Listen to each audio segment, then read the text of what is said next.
I don't think I'm alone here, but this old DJI mic, it's bulky, distracting, dangly, shirt tuggy, and kind of floppy.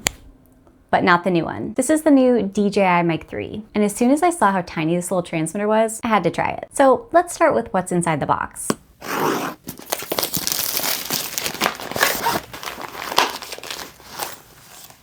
Oh, look how nice this is. We've got the charging case, one receiver, two transmitters, two magnets, one mobile adapter, one locking audio adapter, one USB-C cable, and two pairs of wind muffs in different colors. And here's what blew me away. I totally didn't expect this.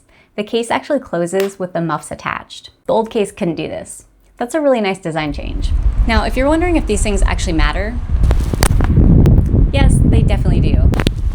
I've ruined footage several times because I forgot to bring these. Oh, and real quick, let's do one more noise test. So right now, I'm recording with my older DJI mic. And as you can probably tell, there's a lot of background noise. And now, this is the Mic 3.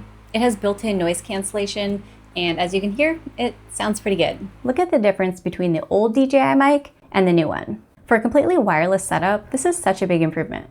Just like the other models, this kit comes with a hot shoe adapter for mounting the receiver to your camera, a TSR audio cable for direct connection, and of course, a USB-C adapter to plug into other devices. Now, here's the caveat. If we look at a transmitter from an older version, you'll see a lav mic input. Both the DJI Mic 1 and 2 had this, but the new Mic 3 doesn't. So if you need to use a hidden lavalier mic, this probably isn't the right choice for you. Personally, I'm really happy with it. I like the smaller size, the advanced features, and how everything packs neatly into the case. But I'm curious, what do you think? Have you heard good or bad things about the new Mic 3? Let us know in the comments. Oh, and if you want to try it out, I'll leave my affiliate link down in the video description.